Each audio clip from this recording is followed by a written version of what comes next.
Yeah. Always one this group. Yeah, yes, Pretty rowdy bunch. yes. I'm glad you had some, I apologize for want it to being go late, I gave to- myself Ryan, you want extra these half back? hour to get here, and it still didn't It's work. just a crappy day, Well, and then my car, my GPS didn't recognize they shut down Route 70, but the short exit from 70, I was like, Here? great, okay. Oh, jeez. Wow, what's going on there? They had a whole bunch of trucks and. I was just there Saturday. I went down and dropped my kid off at Columbus. Oh, Yeah. 70 and 77. Yeah. What came out of yeah, today. John, No, he's no, talking it was today. just closed and a whole bunch of trucks in They front still of them. hear from him. So that, I mean, they had a detour out, He's a so big that part was of south. Put that for you, Quaker Foundation. to put that stuff Been in for the long. auction, just as Ready to go? Oh, all right, everybody. Okay, let's rock. yeah. I don't know if you realize this, but we're on the downhill side of this. Nice. We've actually. Oh, yeah? Yeah. You've gotten through the Yeah, hard that- stuff, those now we parts get to will talk not about the change. fun stuff. Oh, good. The pretty pictures. I'm interested in what she considers fun stuff. I'm a visual learner. Yeah, it's pretty, Guys, we're visual.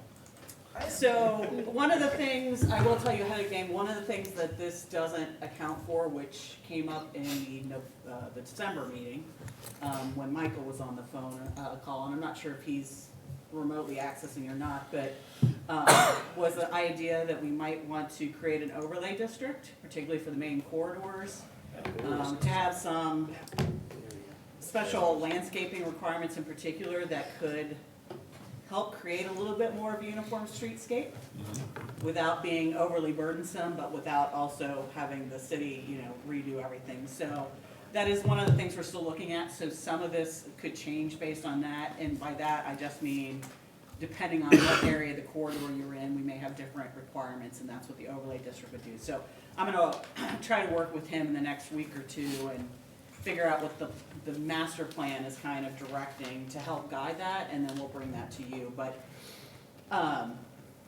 so like I said, we are through the more challenging one. We still have signs, and I know that's gonna be fun, but I won't make you do that now. But this is where we're starting to get into the, like I said, the pre-picture, the development standards. So we know what the uses are now, we know what the zoning districts are, what are we gonna require? So, we're gonna start with the architectural standards. Now, we had a little bit of discussion about this, we had this in the survey. There was some general support to start elevating requirements across the board for mostly non-residential or multifamily. Again, we're not trying to be Hudson. I think somebody brought that up, right? Yeah. But we'd like a little bit of effort, right? We don't want you to put the cinder block dollar store up. The other thing that we talked about early on was downtown. And we have incorporated the procedures and the review board for downtown from the building code, Title 13, into this. And the discussion was, could we, while not going quite to historic preservation yet, like that might qualify for funds and stuff, could we take it another step and have a little bit more solid standards for downtown? Again, trying to keep it pretty reasonable, but making sure that when somebody wants to rebuild what might already be there, one of your nice buildings, that we're not necessarily expecting them to reconstruct the old style, but have it fit within the kind of form and rhythm of downtown. So that's what I went into this chapter with. And so this chapter, as written, would apply to downtown, to the new non-residential districts, not including industrial, because most people don't put architectural standards on industrial. Right. And for discussion purposes, I've also put in some for multifamily buildings. Now, the reason being for that is that a lot of times when we start talking communities about multifamily buildings, I've actually got an example in here of what we're trying to avoid, which is sometimes they're called train wrecks, but a lot of times they're just the square boxes, and try to make them more a part of a neighborhood. So it's some menu options of things you can do to elevate the design. Do you have to require that? No.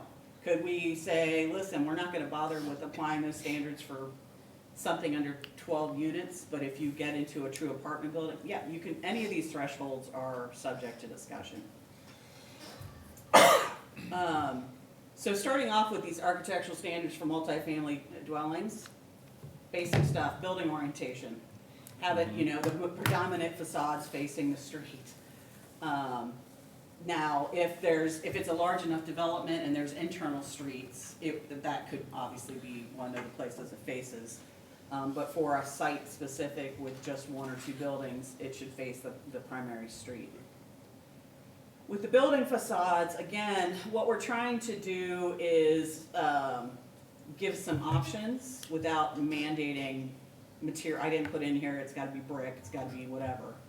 But we have said, you know, try to break up those basic square blocks and use some bay windows, use some porches, do something to give it some articulation.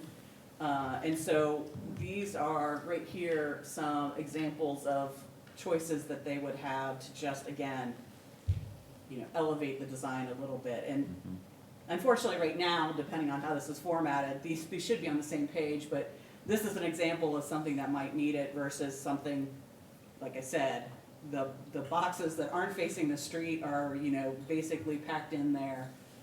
No kind of, any real design, other than they are brick. I mean, most communities would say that's great. Looks like the projects. is what it looks Well, yeah. Yeah. Again, Just be honest. And we didn't get in here and say it's gotta be brick or can't be vinyl, any of that. We've left out the materials. We've given them options, like a menu of options, so that it's not, they don't have to get all of those, just some of them. So let me ask, what do you feel about these in general? in general, I like them. Now, the question is, where would you want these, so we've just said multifamily buildings, which is anything 3 or more. Is there, you know, would you say, listen, if somebody's doing a townhome, like a couple, like 4 or 6 units, would you want these to apply, or would you think, okay, if it's 4 to 6 units on a lot, we're less concerned than if it's a big apartment complex, in which case we set the threshold of multifamily buildings with 10 or 12 units? Well, I think our history is we can't build more than a duplex on Right. in a residential area.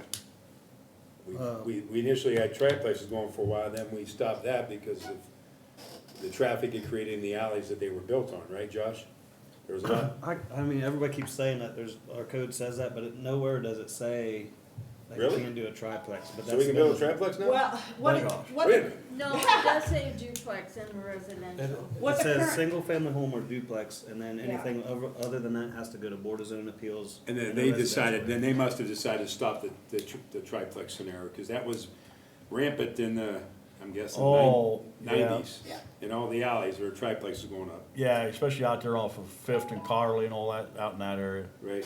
where the So- bunch of them was. so that is what the current code says, is 1 and 2 are by Right. right. Right. Everything else, you could get a conditional use. Now, we are switching conditional uses to the planning commission Yes. with this update. A lot better. The other thing, if you'll recall, is we have gotten rid of just the one single residential district, and now are gonna have 4. So we'll have a single family only district. I mean, you can do churches and stuff in it, which will be probably on more of the outskirts of the newer development. I have MS Consultants working on a draft map right now. We'll have the R2, which is reflective of what you have now, although we don't have, I don't think we have multifamily as conditional. We might just for protection non-conforming, but that would allow the 1 and 2 by right. And then we've added, we had the R3, which was intended to be multifamily, which would be more targeted. Again, not trying to be little infill on an alley. Since then, we've also added a 4th one, which, for the lack of a better term, is the donut around downtown, which is meant to be a little bit more intense, but not necessarily like big apartment buildings. So where we would encourage row houses and a little bit more intense redevelopment to build some density around downtown. But again, it could be triplexes, but we're not talking about a big, large apartment building. So there are gonna be more opportunities for this type of thing, just not in the one across the city. Where do you envision R3 working? That's gonna be, the R3 is gonna be the donut around downtown, and that's one of the things Oh, I I have. thought that was R4, I'm sorry. No, well, we originally only had 3 new districts, we broke it into 3, and then we added 1, so the R3 is kind of not the R4 will be the big multifamily kind of stuff. So, the R4, one of the things right now that, I have charged MS Consultant, who's my sub on this, is to do kind of a little bit of a dive into where do you have apartment buildings now that are in excess that would be benefited by going ahead and zoning those as R4 instead of making them grandfathered or non-conforming uses, but not necessarily rezoning any new greenfields added. You're talking about a big general area for that. Correct. Right. Well, I wouldn't even call it big, we're not talking huge. Because when you think about it, do we have anything like that? Our multifamilies mixed in with residential about everywhere, isn't it? We It's don't pretty have an area peppered that's in. concentrated on. Yeah, some of it will end up just being grandfathered. Right. I mean, it is what it is. Like what I've asked her to do is to look at the kind of existing land uses in play and see, is there an area where it's either a very large building with a lot of units, or, we've got a little cluster of them, and if that is, then maybe that's an R4 for now. For the most part, it's more likely gonna be for future applications if somebody comes in and says, hey, I'd like to do this complex. Right. They would have something to specifically ask for, in which case it goes through the zone change rather than a conditional use. The other time these standards would apply is last time we talked about the plan unit development, which we have allowed for somebody to come with different approaches or different uses for a larger scale development. They could come in with some multifamily buildings as part of that, in which case they would also be subject to these. Or you could require more of them depending on the give and take in that PUD process. And I do see that very often. That's where sometimes you see, okay, well, if you're gonna do that, can you add in some more detail? Can you have it correct? Can you do this kind of thing? But that's kind of where that back and forth of a PUD comes into play. This is the starting point. Yeah, I hope the next time we come up and have a meeting, I'll have a preliminary draft of a zoning map to kind of take a look at. Seems to be the push is more dense housing everywhere. I mean, the local meetings here that the Port Authority's been putting on, and you got that guy like Karam, we got these jobs, they're trying to do, hey, how can we get more dense housing in? So, I mean, having the design standards I like, because it kind of gives Philly a feel. All these architectural designs, whether it's the downtown buildings or what, it's new, we don't have anything like that, but I think it'll give it more of a feel, like, oh yeah, I'm in Philly, just by looking around. So there is generally, and I think we've discussed, there is generally a push for higher density because of affordability of housing. Yep. We do still have, just like we talked about having an R1 that would be single family only, there's still a push to protect some of those. If they're single family districts, let's keep them that way, but, look at where higher density would be appropriate. We talked about accessory dwelling units. So we have accommodated some of that, I think. I think one of the challenges moving forward is the zoning has said you can do it, but once you get over 3 units, the Ohio Basic Building Code kicks in. And that's not as easy to get around the cost for 4 units. So we are still seeing a struggle for developers to build like 4 to 6 unit structures because of the fire suppression and everything they have to do. Fingers crossed at some point there's gonna be some building code reform, but just because we zone it doesn't mean they're gonna come. There are other things that are hindering housing development, let's just put it that way. Is it interest rates or anything like that? Or Some of that, the interest rates are right now. developers, right? I would think so. Interest rates right now are, but that no more than they would 15 years ago. I think I just did a session on it when I listened to somebody talk about it. So part of it was the 2007 housing bubble actually reduced a ton of, we saw a loss of a lot of developers. So then developers and builders started kind of limiting what products they provided. And then we had COVID, and all of a sudden now we have supply chain issues, and some of the bigger developers are, kind of using that. So it's, again, can create a challenge outside of zoning for infill building and stuff like that. Building codes create issues that, again, is outside of the scope of this, is outside of the scope of what you can do. There are communities who have their own building codes that are making some changes. Memphis is an example where they're changing some of their, I think it's 6 and under. You can do some different things that would bring the cost down. But, you know, the 4 to 6 is gonna be tough in Ohio because of our building code is, you know, requires certain fire suppression that's kind of costly. Everything just costs more now, so inflation, interest rates, insurance is getting, you know, Insurance. our insurance rates here are, you know, going up because of issues in Florida and California. Yeah, yeah. So, there is so much that is outside of our control. All we can do with zoning, and this is why we here talk about zoning reform, is we are eliminating as many barriers as we can where it's within the policy you want to accommodate, and then, you know, trying to make changes or advocate for the other stuff that's impacting it. I guess my one question would be like, is 4 to 6 enough skin in the game for them? So let's say a developer, well, I need more to make it worth my investment to do all these things when these other things are also going up as well. Like I need to do minimum 15 or 20. I don't know if that's part of the philosophy with the developer or not, to It depends on the maximize developer. their. There are still some small scale developers whose thing is infill and will do, you know, a small scale project. Like I don't wanna do this because it's not, there's not enough, I'm wrapping up too much resources and capital to not enough, you know, reward for me perhaps. There is some of that, but it's not completely out there. I mean, we are seeing some who are specializing in, you know, there's a little site that's all it's gonna accommodate us for. Let's do it. Yeah. Again, we got the market at play. Yeah. The ones who are saying, listen, it's really, I need to get in 15 or so, would be open to doing a 6-unit building, but they want a lot that they can do 3 or 4 of those buildings. And then again, it's kind of economies of scale. So that's why the housing issues right now we're facing are so challenging, is there's not a silver bullet. As much as somebody's like, change the zoning and it's not gonna magically Yeah. solve the 90 other problems we Magic have. Yeah. For our market, we just need land. Yeah, It's that simple.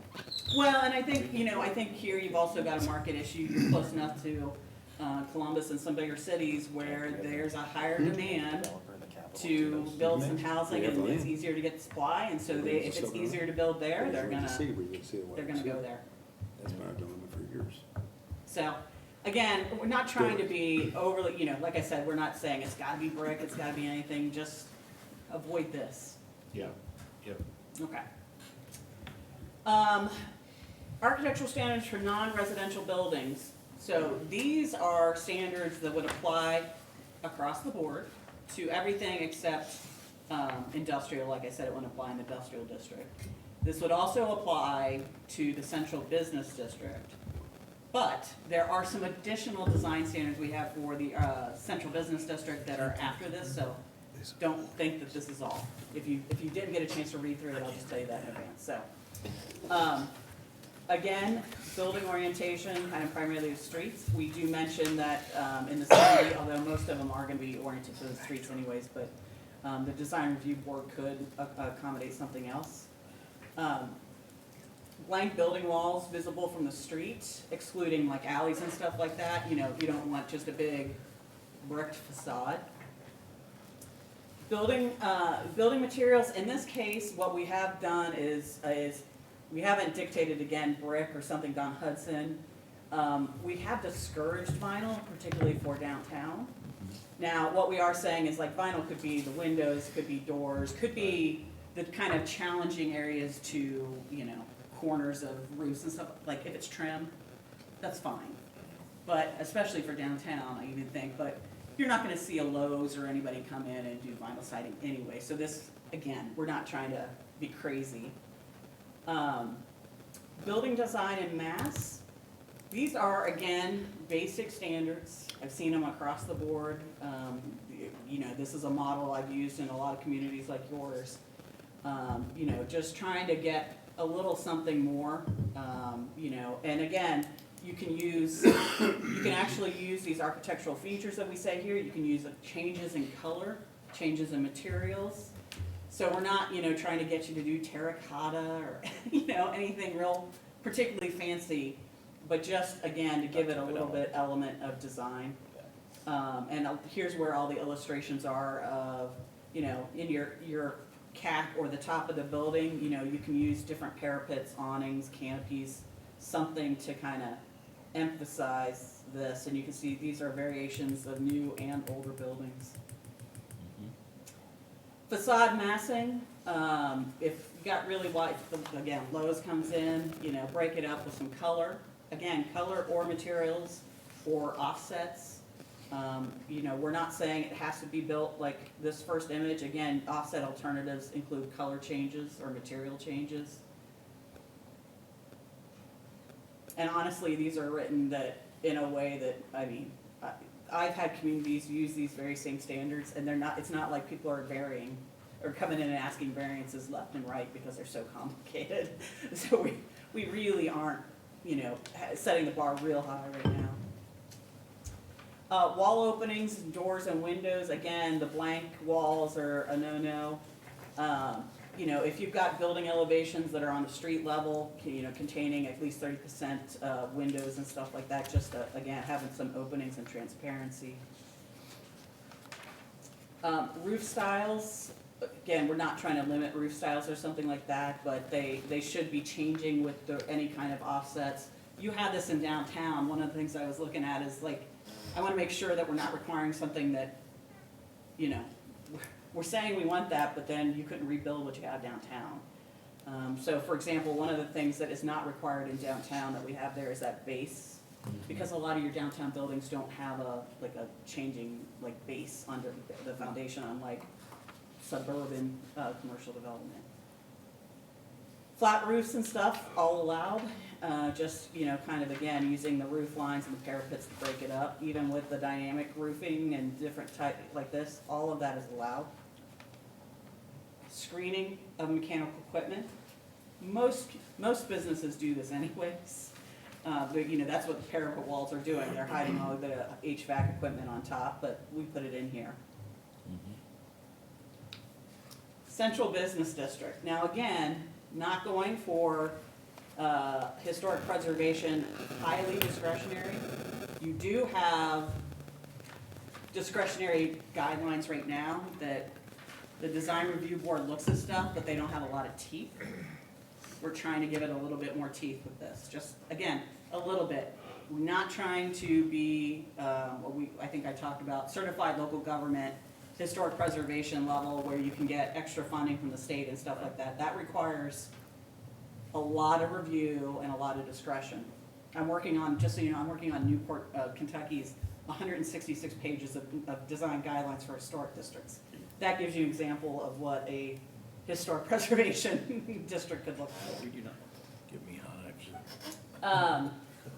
So for the Central Business District, we have these general guidelines, and part of this is just to kind of describe the common kind of makeup of buildings in a downtown like New Philadelphia. So you have these cornices, you have the kind of display windows and the like.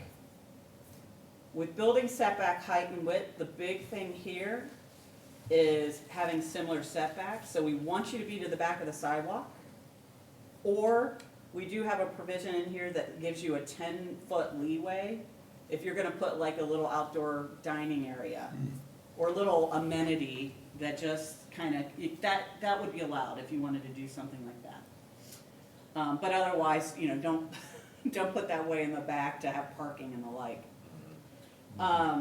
Maintaining kind of the rhythm of windows and stuff. Again, one of the things, you know, that this is not trying to do is dictate an architectural style. You know, you don't have to make these buildings look like they were built in the 1800s or the early 1900s, but just have that same rhythm and form.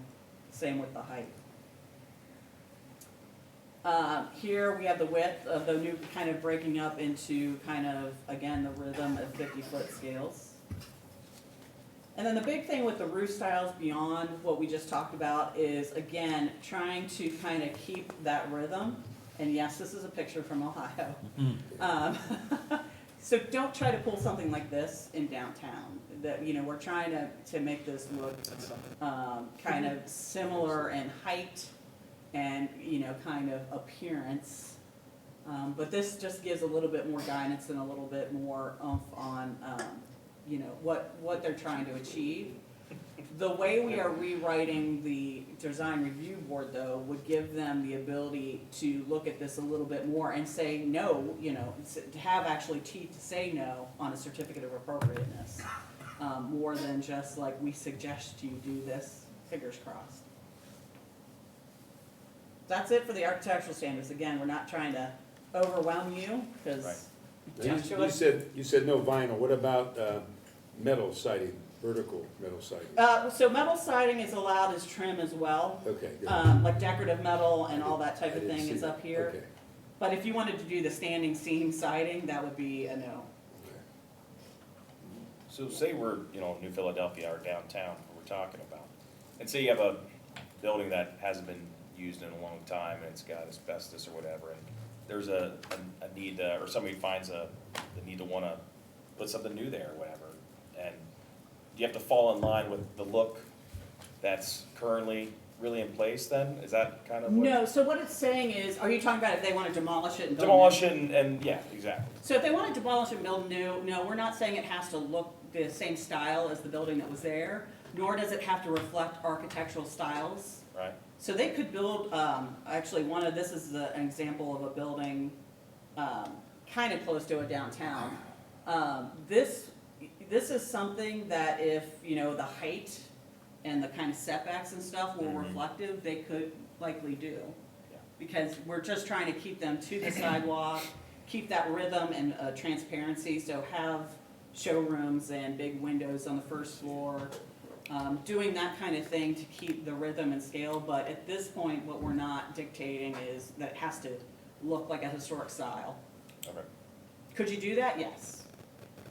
But you don't really have There's that no right must, now. there's no, Right. okay. So again, it's focusing on like, if your buildings next to you are 2 stories, then yes, you should be 2-story. If your buildings next to you have kind of a definable kind of second story level, Yeah. kind of keep that going, keep that rhythm going. But shapes the windows and stuff like that, you know, if you wanted to, it'd be great, but if you don't, it's okay. Now, if you ever, I think one of the things we're setting up is down the line, if you do set up a more like a legitimate historic district and you want to take that next step, most communities would have, at least, maybe not 166 pages of it, but would have a little bit more guidance on, you know, styles and that type of thing, but not this.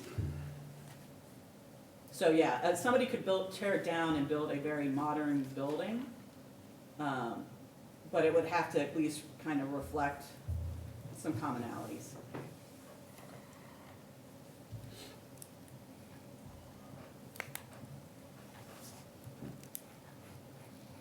All right.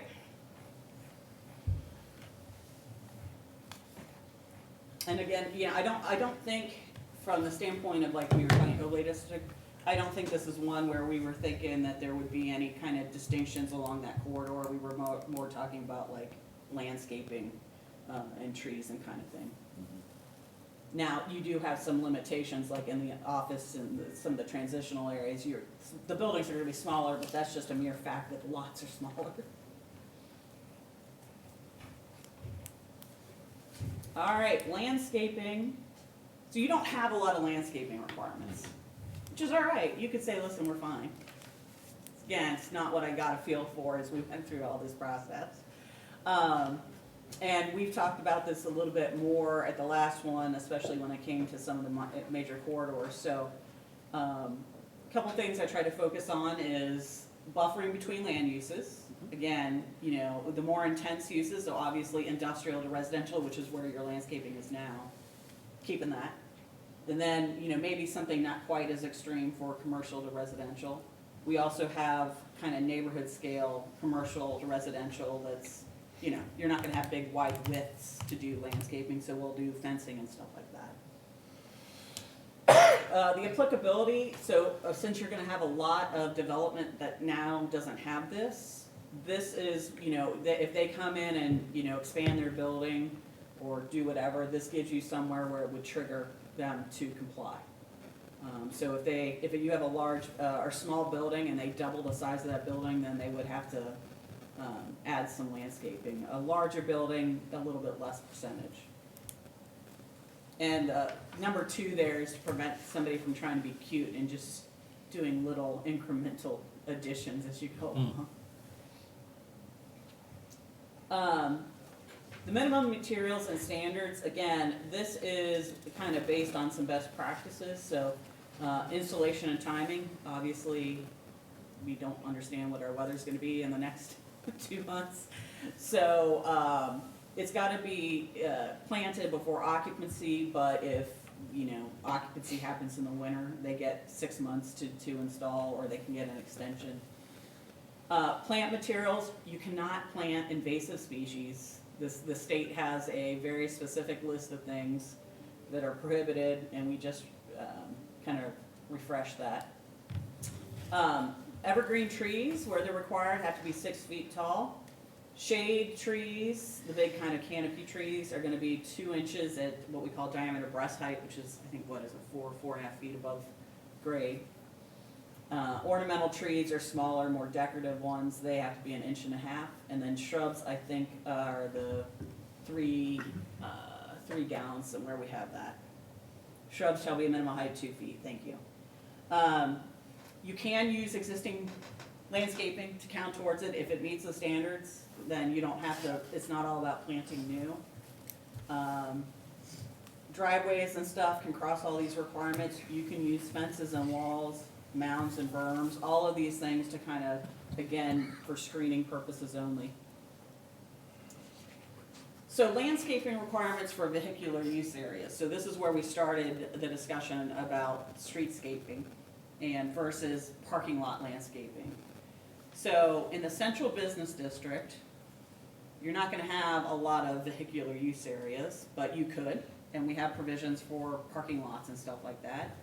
What this is just saying, if you're gonna put a parking lot downtown, you've gotta have some kind of decorative fence and a little bit of, hedge or something like that. We're not trying to completely screen or hide that the cars are there, but just soften it, right up against the parking lot and sidewalk, okay? So just, I've got an image, I'm trying to find it and put it in here, but again, it's just meant to soften the appearance of a parking lot versus a building. When we talked about the uses, there are limitations on where you can do parking lots.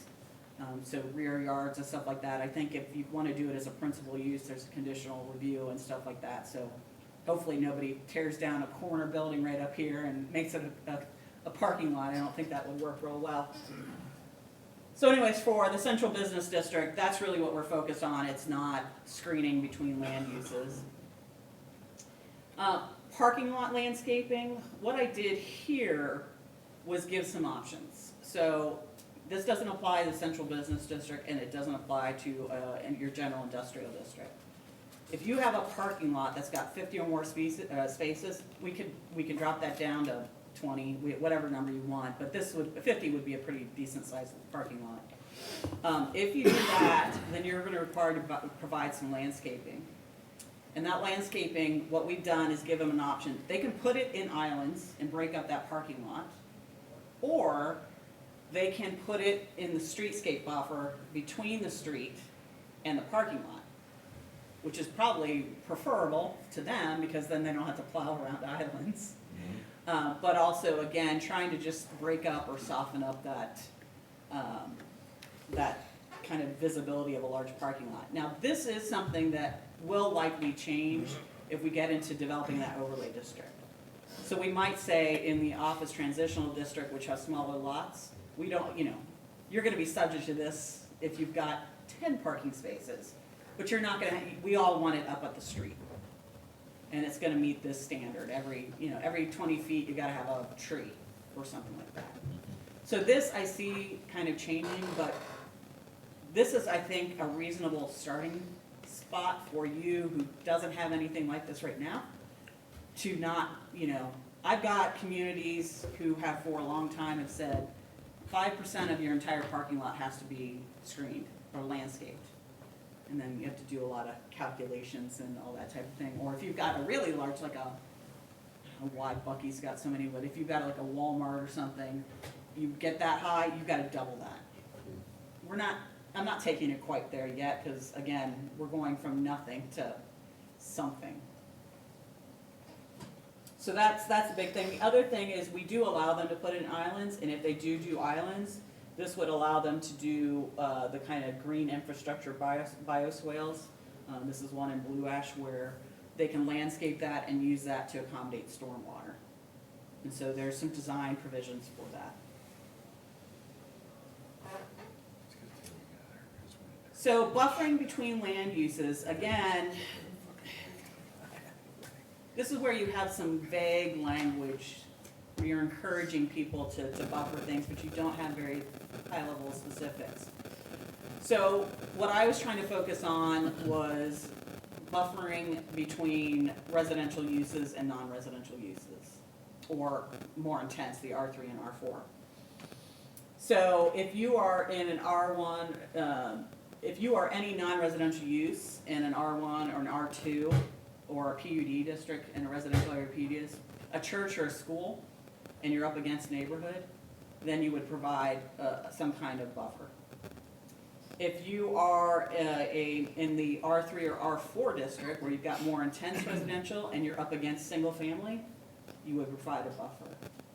If you are any kind of commercial development in the everything but again the CBD, you are gonna buffer against any lot adjacent to you that's residential, R1 through R4.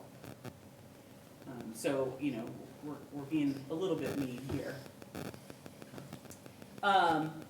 The required buffer width is 10 feet, and I think this is based on some language I saw kind of related. What specific guidance I got from, like, I think the general industrial. So you're gonna have at least 10 feet. If you are in the OTD or the NBD district, the neighborhood business or the office transitional, you can do it down to 5 feet. But you're assuming there you're gonna have fencing. So it's gonna be provided along the entire lot of the adjacent use. And here you're either gonna do vegetation or a fence or a wall or something to kind of block that view.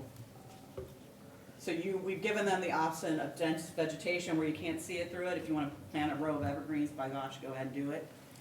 If you wanna put up a combination of a fence and vegetation, maybe not so, dense vegetation, you do that, or especially in the NBD and the OTD, you could put up a fence. There's a lot more complicated versions of this out here, so. There are some communities that are like, okay, you got 35 feet and it's this amount of vegetation, but again, I'm trying to kind of start with some basics. And then the final thing I added, which I could not find in your current code, but is a standard practice, is screening requirements for various equipment. So for example, the screening of dumpsters, put up some gates and some walls to screen those dumpsters. Accessory outdoor storage and bulk sales, we talked about that. Off-street loading, again, all of this is in commercial uses. We give them the option that they can do vegetation. I think I've got some examples here. You could do vegetation where you can't see it. We give an option of fence or walls.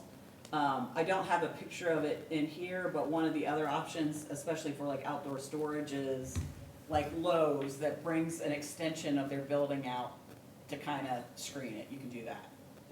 So again, we're not trying to say one way fits all. We're giving you options to kind of play with things, recognizing that you do have a lot of urban development in small lots, that a big wide buffer is not going to be possible, but at least you can do a little something. Questions, thoughts? Head in the right direction? Yeah. Yes, I sure. have a question. Existing businesses like along Tuscarawas Avenue, they know what I'm talking about, that are businesses across from residential. And any buffering there, or? If the street's in between them, then no. Okay, No. okay. No, it talks about it from a shared lot line type of Okay. thing, not separated right away. I have had communities who try to incorporate something, but it just never has kind of made legitimate sense. Because a lot of those commercial uses want some level of visibility, and if you put a, you know, it's those things. So no, this is about shared lot lines, not adjacency from across the street. Okay, thank you. Good question.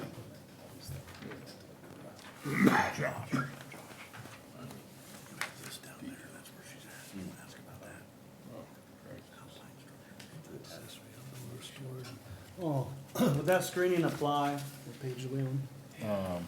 Just up above a little bit. 139. I Yeah. did make a note, like that, business on, when you come in on West High, that 1110.06 BB, accessory outdoor storage and bulk sales. Yeah. Would that apply to like that Alpine Structures place has all those storage sheds right on the street? Like, we could require that to be screened off, Well, not again from the street, only if it was right up against a residential. but if it was adjacent to, Backside. like if the backside. Backside. residential, yeah. Residential, Yeah, right, backside would be. okay.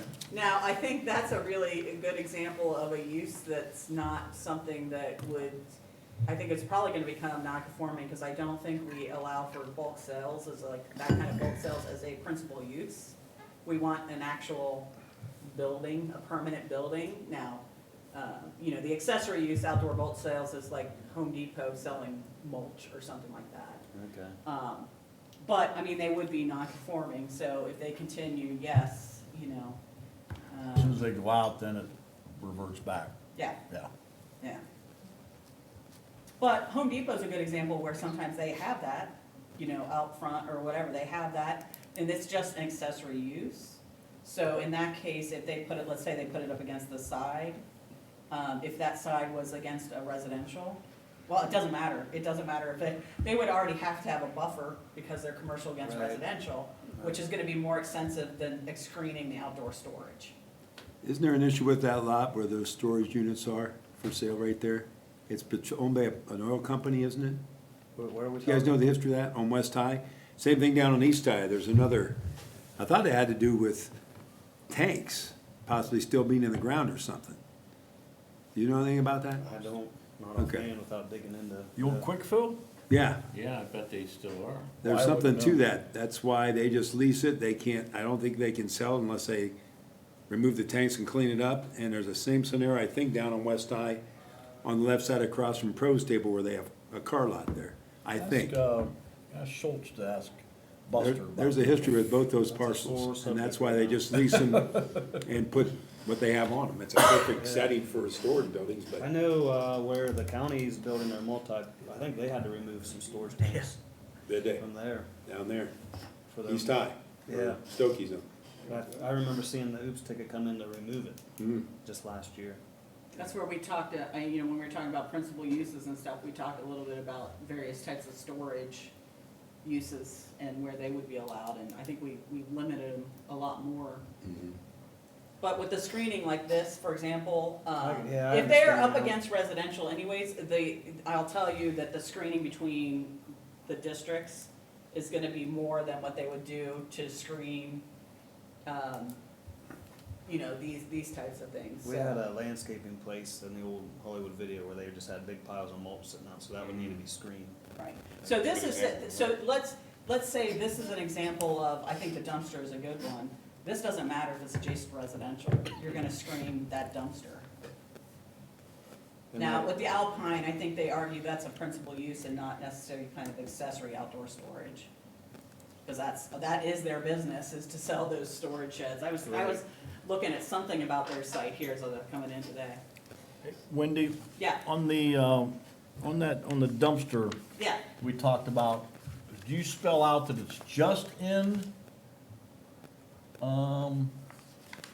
it can be in residential, it could be too, right, just not in the industrial?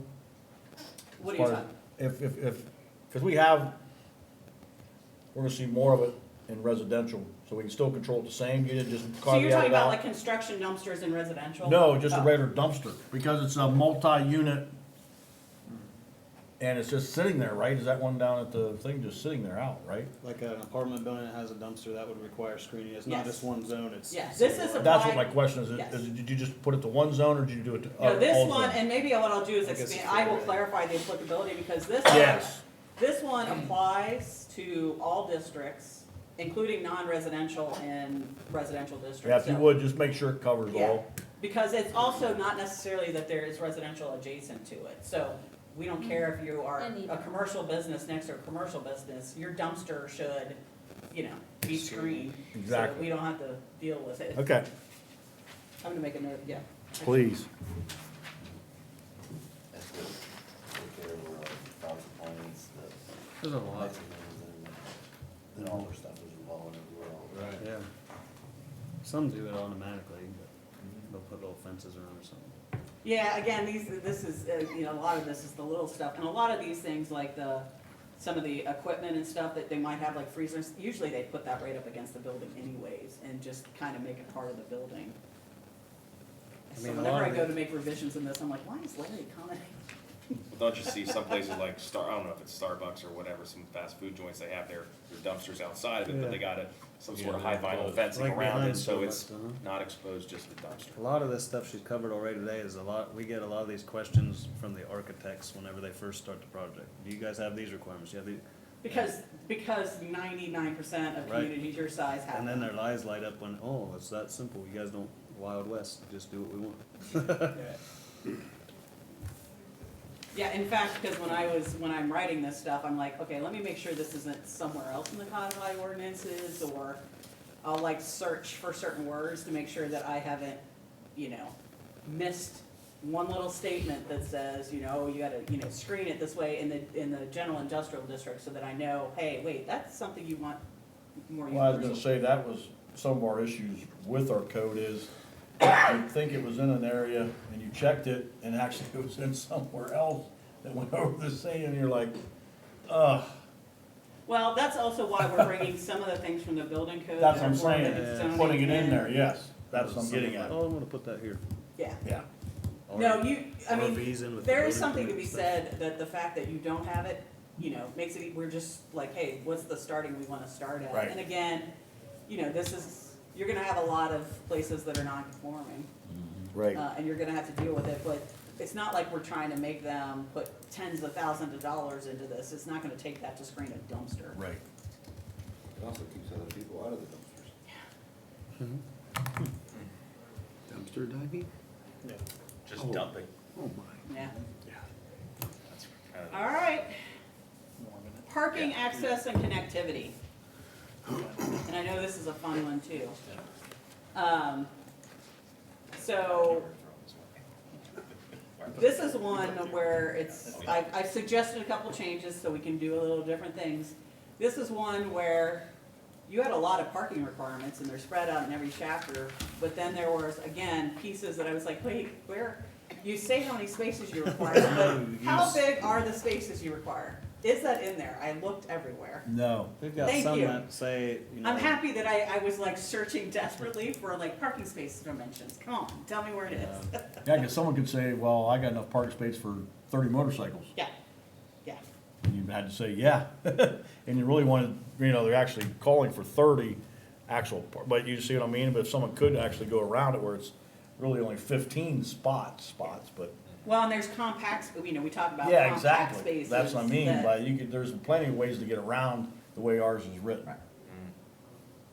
So consider yourself lucky, but that'll get to the point of why I suggested one of the things I did, so. I don't think I really had a lot of questions here. So again, this is really about off-street parking, loading, stacking, and maneuverability, not streets. We will get to that in the subdivision standards. Right. So setback requirements, right now, this is again where I had free form to do whatever I want based on best practices.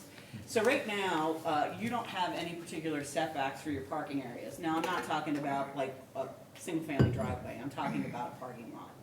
How far is that setback? So right now, in theory, along an ODOT's probably not gonna let you have a curb cut across the entire length, but you know, you could just pave your entire front yard.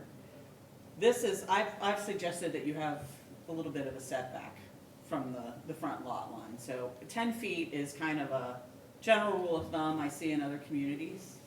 And this again is 5 or more spaces, so multifamily are gonna have to meet this, that type of thing.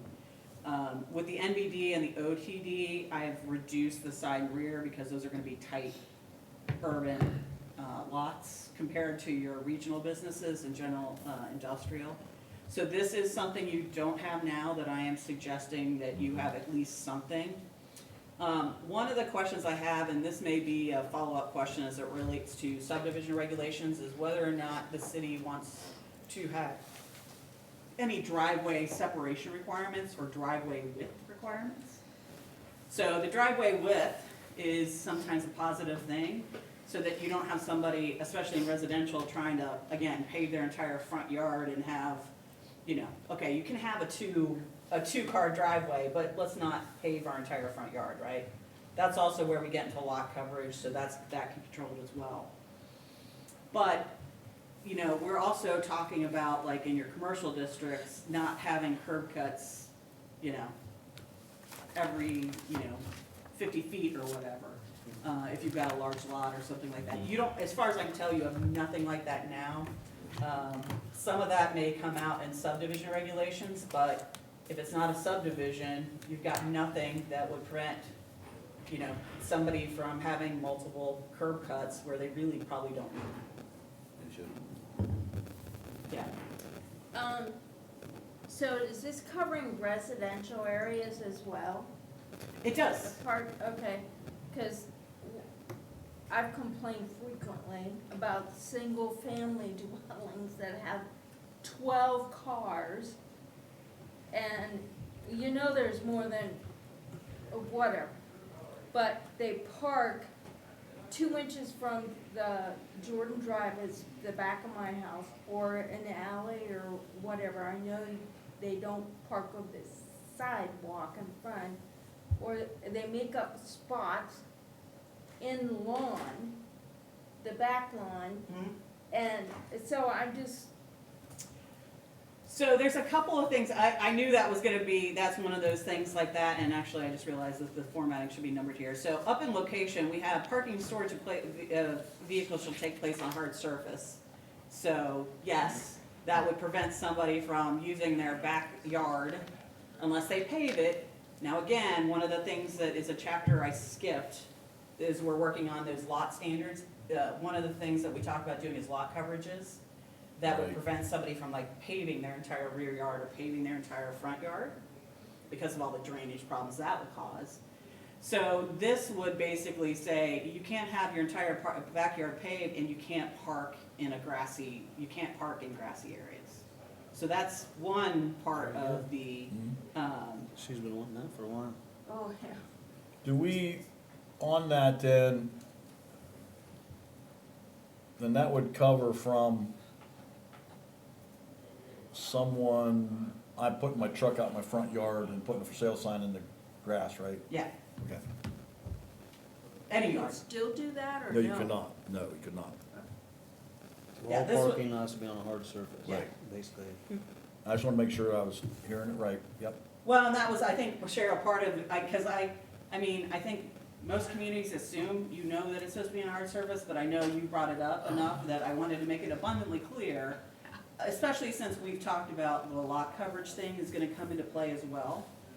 Now, if somebody's got a big lot and they can meet all those lot coverages and they can park however many cars, or they have a very large attached garage with whatever number of garage doors they can have.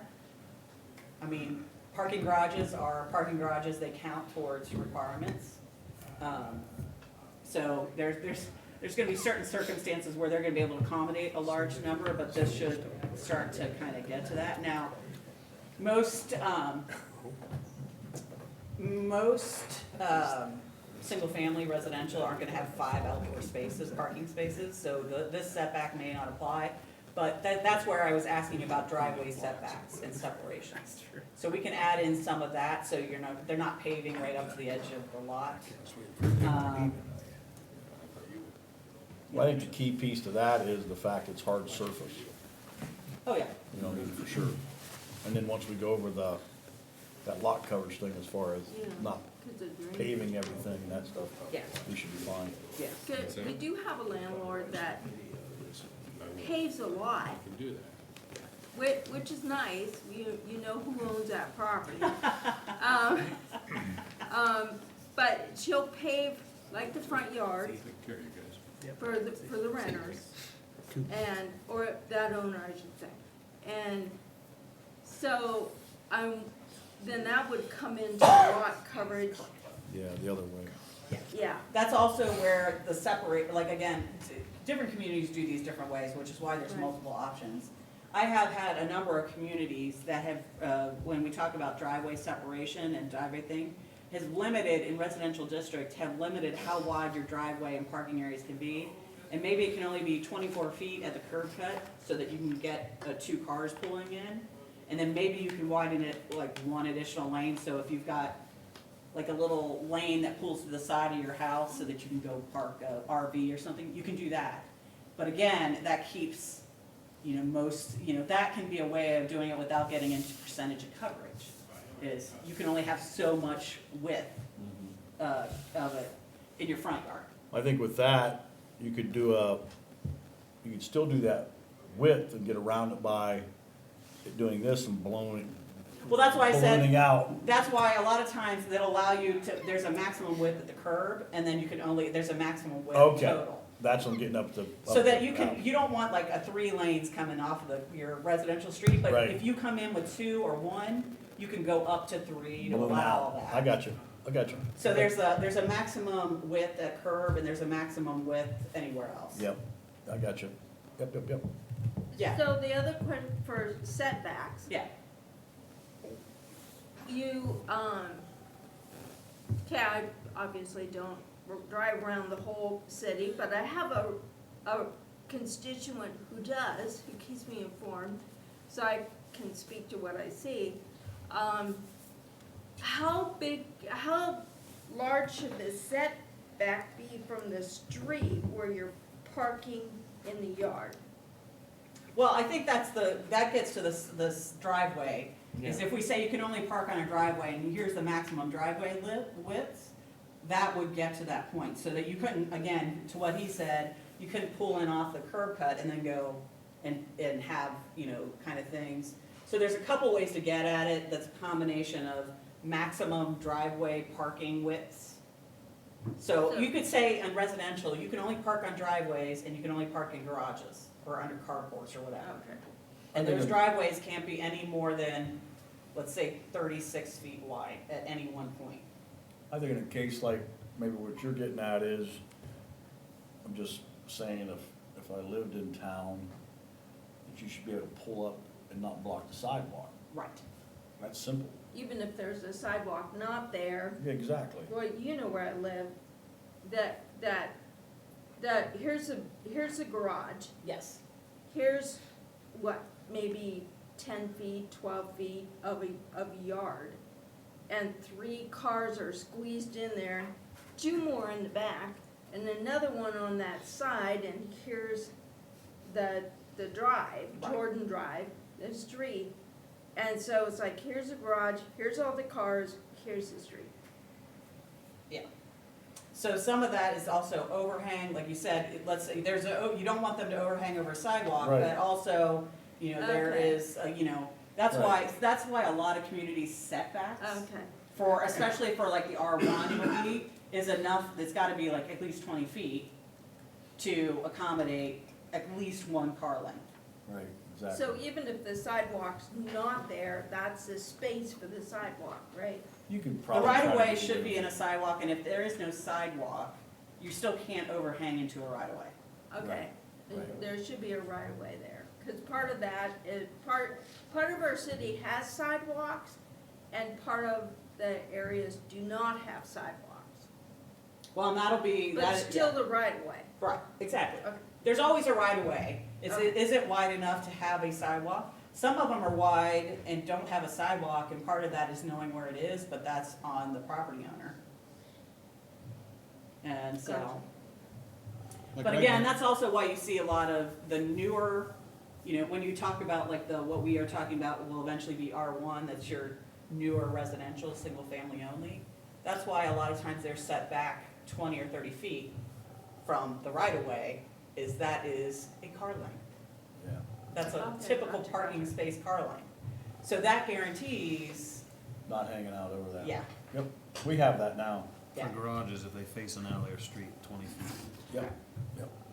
I think the biggest thing is what Cheryl is gonna be the easiest thing, take care of what she's speaking to is just the parked on a hard surface. Mm-hmm. That's gonna take And care then of limit that 99% hard of anything surface, happening.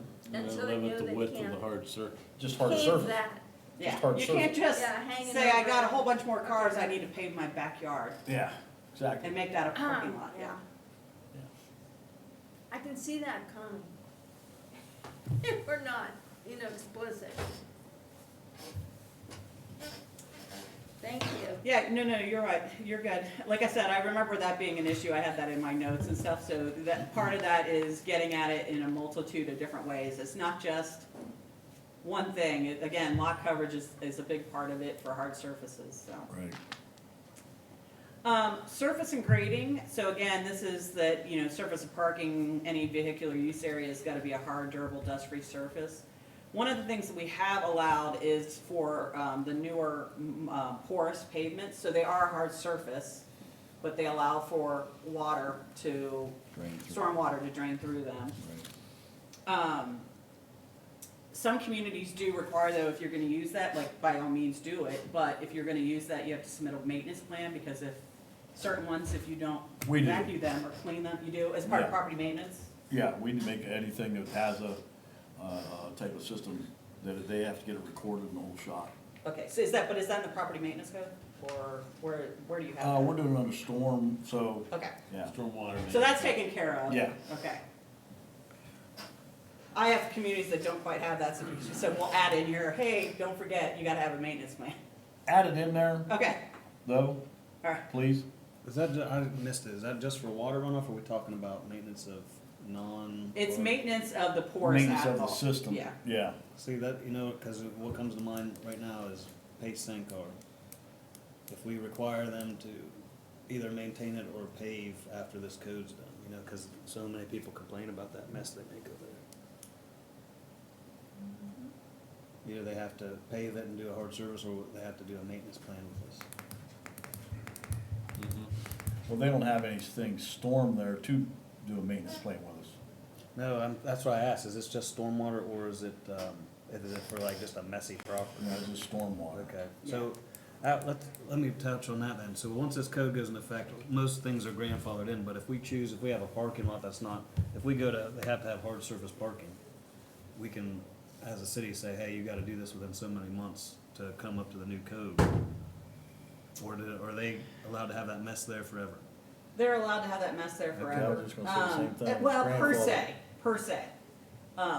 There's a so the non-conforming is, if they have to redo it, then they have to come into compliance. Now, I can tell you from the parking lot I own, where my husband's business is, it's about that time that I gotta bring somebody in to repave it. If they had changed their surfacing requirements, yeah, I would have to bring it up to conformity. So it's not like a non-conforming structure, you can't make them within a certain amount of time tear it down and do it regardless, but if they're taking care of it and it's, whatever, but if once they reconstruct it, it's gotta be reconstructed to Right. standard. And you I gotta get put that with yourself- buildings, but I just didn't know about a parking lot, cause we're not gonna make someone tear down a building. Ohio's a generally conservative state when it comes to our courts in the application of these grandfathering nonconformity rules. What you're talking about, we've seen that tried with like signs, like you've got 10 years to get the value out of your sign, and then you gotta come into compliance with your signs, it's amortization. Our courts haven't been real sidey with that on the community, so I generally discourage you from trying to set that, because you have to be very clear and make sure that anybody that you're gonna bring into compliance has gotten the value of what they put in. And sometimes that's hard to figure out. Yeah. That's why it's tough with signs, like, It'd be like impossible. how, when have you gotten the value of what you put into It'd be it? hard to evaluate I wouldn't wanna be the one making that call. But one of the things I can do is add some stronger language about, non-conforming surface requirements. Yeah, you might try to do it in that, but the same, and it's like we're talking, you have to put yourself in a scenario that you necessarily wouldn't be happy with. Yeah. If you lived in a two-story right now and you put a zoning in here, it's as simple as putting the zoning in, you gotta be one story, and then someone comes knocking, like, hey, by the way, it's just not right. So, Oh, I I mean, know, you yeah. know, we gotta be careful with what we, Yeah. Not we try to structures. do, I mean. You gotta pick your battles. That's right, exactly. I That's mean, why I was specifically yeah, it'd be asking great to for try to parking do that, lots. but put yourself in that same battle, you'd be like, hey, I think you're overstepping your bounds, you're staying in your lane. Yeah, I mean, I think what I can do to try to give you a little bit more teeth is say, listen, hey, if you're out there sealing, just putting a little bit of seal or whatever on top as a maintenance thing, yeah, you're gonna be able to do that. But if you have to scrape that surface off to resurface it, that's when we can trigger the compliance. 'Cause I right think- now, it's just- I think that's the argument, is that if you have to spend as much money to put in the new whatever you had, then you might as well come in and conform. It's just gravel right now. Right, Yeah, it's okay. not a hard, I mean, Yeah. that's why I was asking you. So if they ever go to blacktop, this is when this would come in. Yes, correct, Correct. absolutely. Yep, I mean, and I'll even add in that if you take it from gravel to anything, there you go. There you go. it's just, this is one of those things that's a marathon. So No, maybe no, I next get- year, it's not gonna be big changes, but in 10 years, I get it, that's why, cause if we're going, making everybody do hard surface, I was talking about if you've got a parking lot that's non-hard surface now, yeah. do we set a time for them to come into compliance with the hard surface stuff? I I think don't- we just think you have do. clear non-conformity things specific to that. Wheel stops and curbing, so, you know, you need to have blocks or wheel stops, or if you wanna do continuous curves, I mean, it's not really encouraged, but if you wanna do that, you can do it with scissor cuts, again, stormwater, drainage, and, you know, not trying to flood anything. But if it's adjacent to like a pedestrian way, or adjacent to less, you know, landscaping, required landscaping, there's gotta be some protection to keep you from rolling into it or hitting somebody. Disabled vehicles, the state has or disabled, vehicles, you can have it for 2 weeks and then you gotta get it somewhere else, put it in the garage. Bicycle and e-scooter parking, we're not requiring it, I mean, if you want to, we can. This is just saying, if you're gonna have it, just put it, you know, basically somewhere safe, you know, so we're not trying to require it. So, off-street parking standards, so this is where we got interesting, if you had a chance to read this, right? Hang on one second, Wendy. Yeah, go I want ahead. to talk to you about the disabled vehicles. Yes. What, or is the Josh, the police letting you do now? If it's not moved in 48 hours, then they're hooking you, right? That, that might be through, the ORC criminal law though. Is that on-street though? Disabled on-street? No, ORC it's- wouldn't, I don't think with the It has to police- be able to move even if it's off. If they're following the zoning code, then I don't know what ours says. It just says, ours is terrible now, that's better than what it is. Ours is, like, our zoning code requires 30. There's too many sections that talk about it. Theirs, I think, says 10 days is what they give, 10 days. Well, that's what I'm getting at. This says 14, and that's fine. We just have to make But sure. this will just replace what we got now, yeah. But I don't know what the PD law is, what they're going off of. I think they're going off of the 10-day, which They're is going off of us? it's in the zoning code is what they're going off. Okay, that's See, fine. that's one where I didn't 30 really days search it, so on the it property. didn't pop out at me. Actually, no, it's not in the zoning code. It's in, it's in chapter 5. Yeah. We've got one section that says they can, junk vehicles can stay there for 30 days, then they get another 10. We got another section that says they only get 10. It's very conflicting.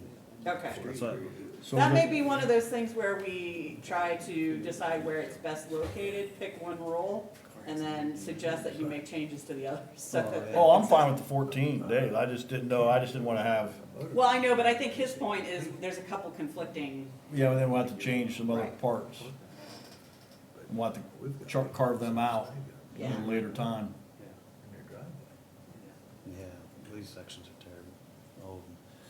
But I just wanted to talk about that real quick. Yeah, that's good. Yeah, we don't have anything with that in the zoning right now. I didn't think so, yeah. It's in chapter 5, Right. 21, health, safety, and Okay. sanitation. All right, so, I'm not holding you to this, I'm just telling you this is work for other communities, so, it simplifies things. So, I have maintained parking requirements for residential. But once you get past that, I've said, nah, we don't need those ratios. However, you still have to, as part of your zoning compliance or something like that, submit information that shows why the number of parking spaces you're gonna be providing is enough. Now, I will tell you that 20 years ago, 25 years ago or something like that, I wrote this for Milford, Ohio. And they have legitimately not had an issue, they keep this, and I've had more and more communities go this way for a couple of reasons. One, when you talk about businesses, the last thing they wanna do is underpark. So they tend to know what they need and just, you know, where there's ratios might have said we need 20, they would say, listen, 18's gonna do us fine, you know, whatever. And so a lot of those battles are over a couple spaces. This also at least gives, you know, Joshua was the enforcement officer, some reference documents that are what all of those ratios were based off of anyways, that if you look at something and say, whoa, what are you thinking? You know, you've got 20 employees, you're telling me, and you've only got 10 spaces. There's still the ability for staff to say, no, you don't have enough parking. Because those ratios that you have, like the 1 for every 200 square feet or whatever like that, are based off of these ITE standards that are in number 5. There are actually books and books based on those uses. And so we've found that this has been working for communities and gotten away from trying to figure out what the right ratio is. Now, has every community done this? No. Is this a little bit of an easier approach where you're not having to deal with the nuances between different uses? Yeah. So I wanted to put this out here, but if you say, listen, we're not ready for that, I can go back and put in, you know, some trimmed down ratios that are kind of reflective. But part of it is, you know, even the ratios that you have now are essentially parking for Christmas. That you're requiring parking for the numbers that you're gonna see between the end of November and Christmas Day. So they're already kind of high to begin with. Now again, this, as I said, for residential purposes, we still have requirements based on dwelling units, so that gets to, you know, you gotta have at least some parking spaces. But for anything else, we're saying, just tell us what you're gonna do, tell us why you think that's enough, and then here's the tools we can look at. So, this is a big one, so I'll open it up. This way, you don't have to put a number down for every single primary Yeah. or principal and accessory use as well, so I like that part about it. Problem with what we got now is some of our principal uses don't say what the required parking is, or we've got required parking for uses that don't even exist in the code, so it's just very like, I don't know who threw that together. So this becomes a lot of talks, and I've had a couple people say, you know, a lot of cities are going that route where we just make up our own parking, is that okay? There are some communities that. I could go have either this. way on it. Yeah. There are some communities that have completely eliminated parking minimums, that, like, they're just no parking requirements, and they just let it be. This one is, one is putting at least a little bit of a gate in there by saying, listen, you tell us what you're providing, you tell us why that's enough, you justify it to us. And we still have to But approve that enforcement from- still has, like I said, this number 5, the code administrator still The has ability. the ability to look at some Correct. legitimate, Right. documented information to be like, no, that's not a reality. The other way I've seen it is where we don't have to list a particular ratio for every single use, is list it for the most common uses, retail. You know, pick up something that's not unreasonable for retail or office, and all the ones that you're gonna see 90% of the time. And then allow for a parking study for some of the more trickier ones. So parks and recreation or recreational uses is really gonna vary based on what you're providing. So, there's a million different ways to do it. This is not necessarily getting rid of all parking requirements, but it's trying to get away from those establishing ratios. Well, I like how they still have to like, it's still part of the approval process for the project. Yes. If we don't like it, we can say, well, you're gonna have to tinker with it. Well, and again, the ITE stuff is the critical one. That is the one that all those ratios you have now, one way or another, that's where those ratios come from, is the International Institute of Traffic Engineers studies. Books, volumes and volumes of those ratios. Exciting. But that also, those volumes break it down into very specific, like fast food restaurant, 5,000 square feet. Or, you know.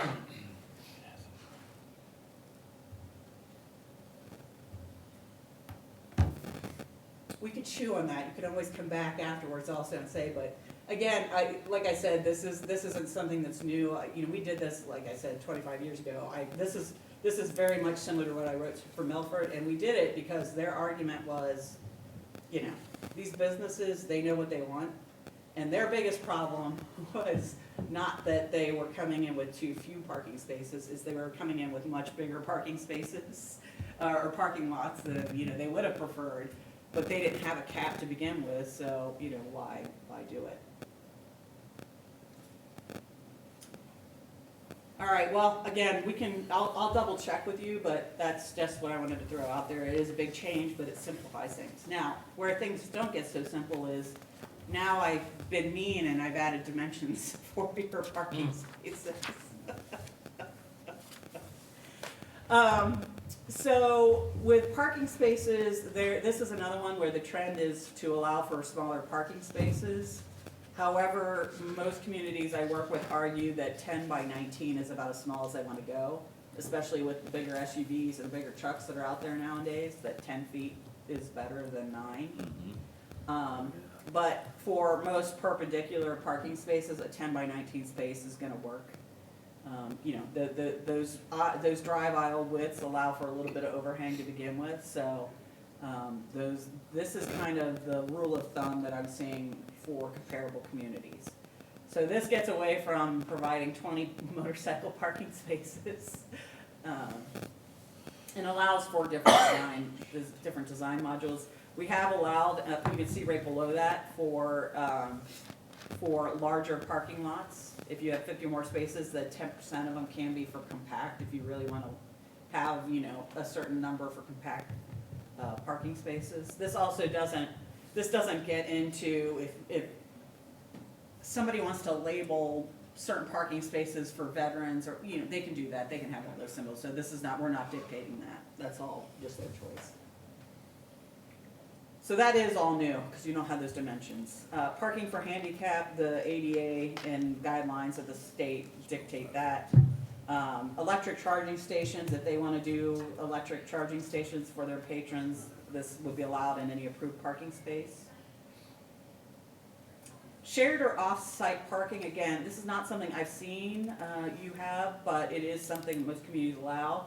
So if you've got two businesses next to each other and they want to share a parking, you know, lot or something like that, where you know maybe one can have more parking spaces than needed, they can use that. There's got to be an agreement.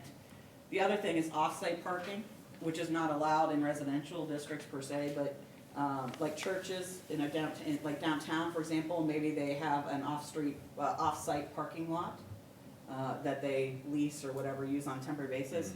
They can count that, you know, and say, hey, we do have parking, it's on street and it's down the street and it's within walking distance. This would formalize that. Parking and storage of RVs. There we go. Yeah, I knew. It always is. It's always the fun one. So, I revised this a little bit, and I added some stuff to kind of beef it up, but my one big thing was, are there any concerns about recreational vehicle parking and, in addition to this, commercial vehicle parking? So somebody brings in their big box van. I'd say yes and yes. Yes. Why am I not surprised? It's always the fun one. Yeah. Well, and I also, the one thing I saw that you had was you allowed temporary on-street parking of RVs, and I was like, wow, that's very That's very nice of you. Uh-huh. I don't see that very often. But I think, is it hooked to a trailer at that, or hooked to the truck at that time? So an RV is, if it's, I forget. it's either self-propelled or it can be a trailer, like a boat and a trailer is one RV. But what I'm saying is if it's a tow, behind, I think it has to be hooked, correct? It can't just be sitting there? I did not see that Isn't that what language. it is, Josh? For on-street. On the on-street of it is what I'm Okay, saying. look real quick here while we're talking. So the language, I think I just copied the language here in J at the very bottom. J, I think okay. that is straight how it's written. And I didn't see anywhere that it delineated that if it's a trailer, it's gotta be hooked. Because we just added trailers to that language because it was so freaking detailed and specific. I couldn't order some people to move trailers off their land. Where's that at?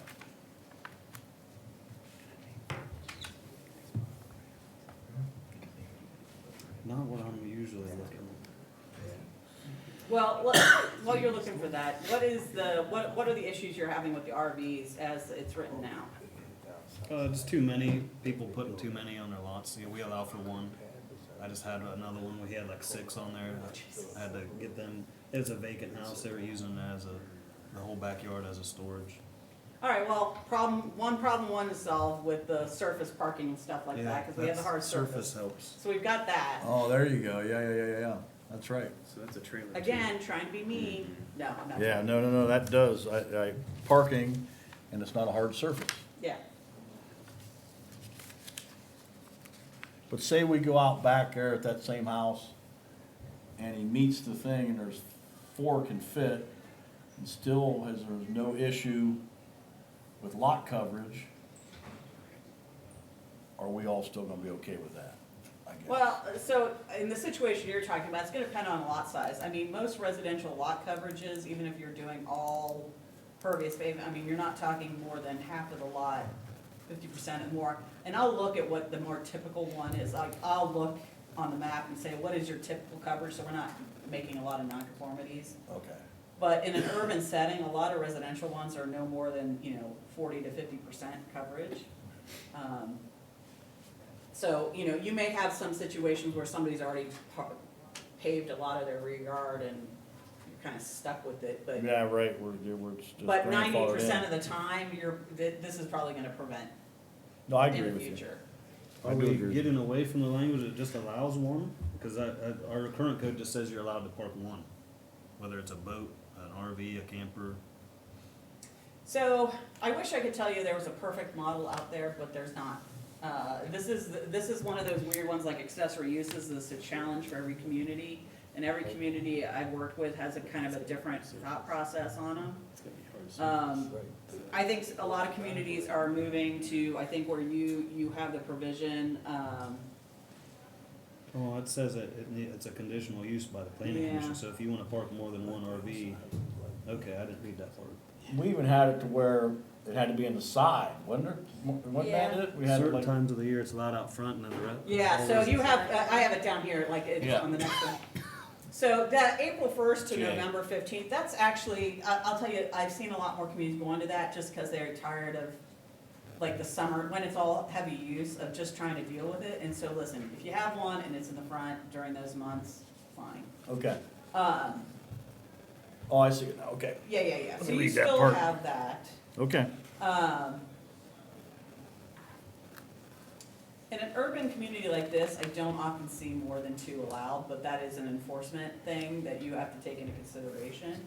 Now, that's not to prevent somebody, if you've got a garage that can fit one, and you have the other one out, I mean, you could have 2. Right.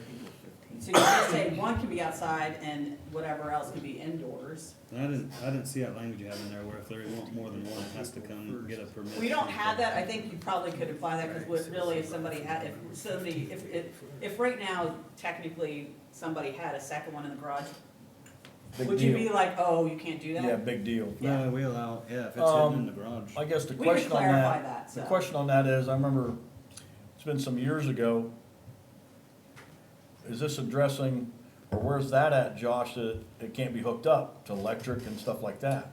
Oh, that, we have that still. That's language He I made plugs sure. them in, So Huh? no, They plug them in to keep the generators yeah. going. Yeah. But I think our ordinance says I don't think you can. Well, She they do. added that. So we have, it's no fixed connection, so no permanent. Okay, that's what you addressed, I'm sorry, I didn't see that, I They apologize. didn't It's want number anybody H. living in them. Yeah. Oh, my Instead of numbering is house. a little weird. So after the Know 15th what of happened there? November, you gotta, if it's a hard surface, it's gotta be going. Yeah. They got them there all winter. Yeah. I know. Well, that's that's, the homeless situation and housing that we had a guy off East High, pulled one in. And No, I mean, it's covered. It's covered. They built the, widened the driveway. They widened the driveway, pull their motor home in, cover it up, plug it in, and it sits there all winter. Oh, we've got more people trying to live in them because housing's getting so expensive. They'll pull I in don't someone's think yard. anybody's living in it, but still, it's out front.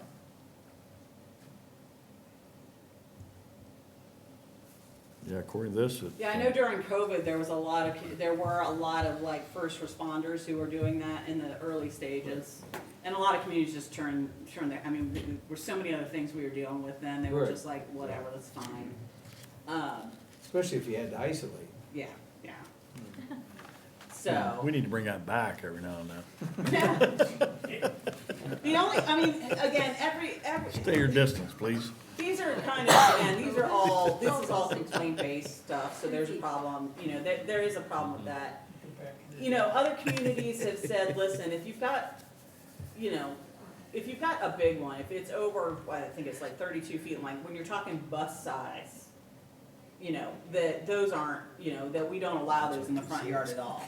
Like, you better have room on the side or in a garage or something to accommodate that.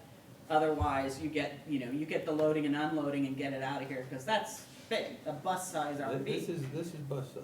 And so I have had an occasional community who's broken it down to, different, more restrictive requirements for the big, long ones versus a boat or one that has to be towed or something like that. But again, all of that just complicates things too. So it's not necessarily a great solution. I'm just putting it out there that it is one of the 30 different ways I've seen communities regulate RVs. Most of it's pretty good. I don't know about the on-street one. Do we get a lot of, because I'm not gonna, you're allowed to do it twice a year for a maximum of 2 days at a time. I mean, That's that's why like, that seemed like such an odd one that I've never, I'm surprised you would allow for that, but, how is that, I mean, again, I guess it's just complaint based, but. but everything else seems to be, in a car or a vehicle.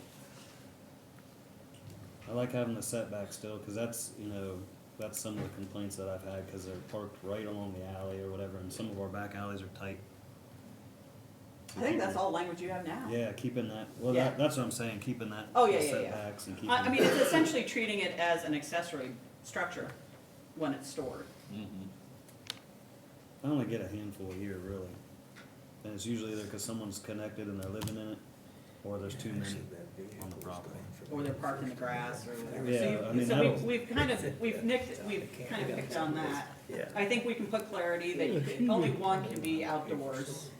And anything else, if you've got the storage space for it, by all means. I guess the you can only have thing it. is what everybody wants to do about the one on the street, Fairgrounds, but you can't get into. because I could go either way. Yeah, that's, Spring, you're in the back. well, and on top of which is that I think part of the reason I reacted to that's a weird one to have in the zoning. Because zoning does not usually get into what you can and cannot do in the right of way.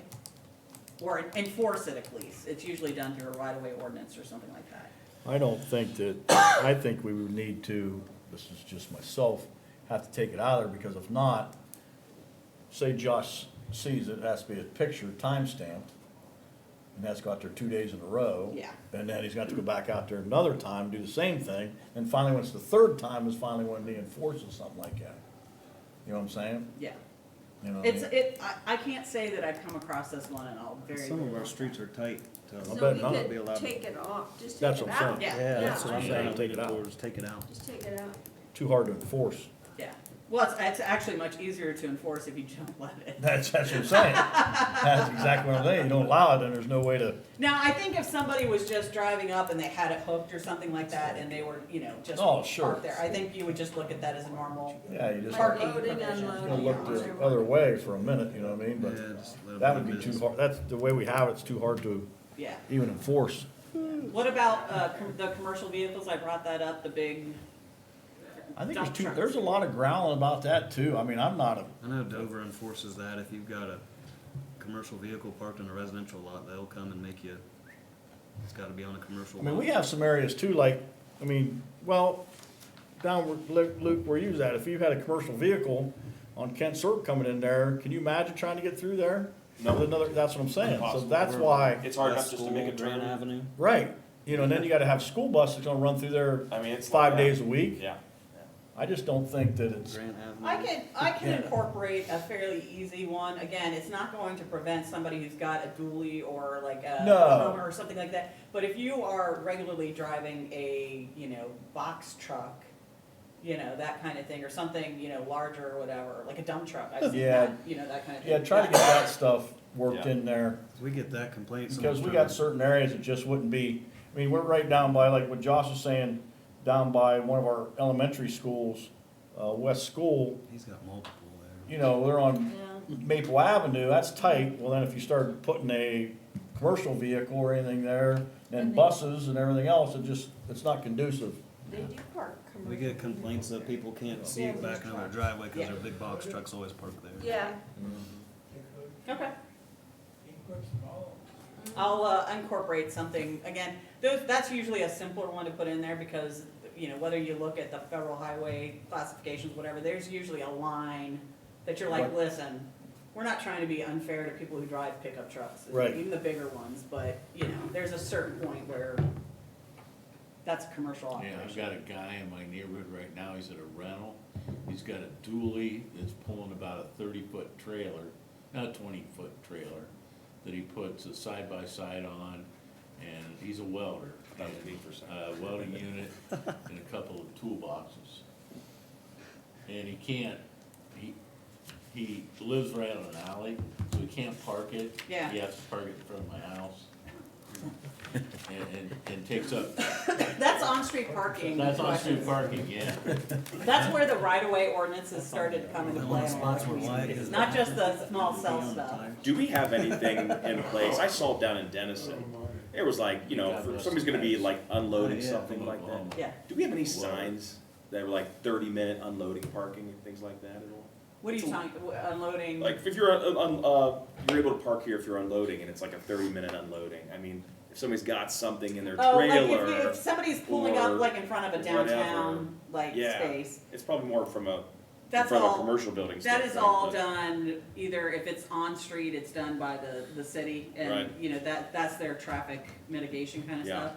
If it's on site, that's just their personal choice. I've got some communities that asked whether or not, they wanted to, and I just told them why.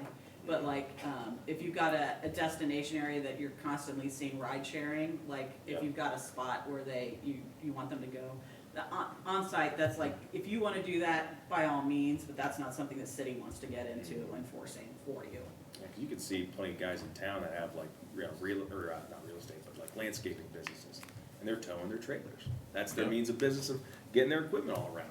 But Well, every night it's going so right back what- to the same old spot. It's just not exactly the most sightly thing. So one of the things we have with home occupations is not so much the one person who that's their job and Yeah. that's them and Yeah. only them. We do have in the home occupations prevention for them running a business where everybody congregates, comes get their equipment at the house and then goes out. Like, Mhm. that they've got multiple employees coming in and leaving. Yep. We have preventions for that, but if it's one person and they can have a trailer and they can, That's their, yeah. but once it gets to be more of a functional business with employees, somewhere else, buddy. Mhm. Yeah. Off-street loading, I could not find anything where you required loading spaces for like industrial or commercial or whatever. Some communities do that. This is another approach I've taken, almost in every community I've gone to, is we're not gonna require a certain number.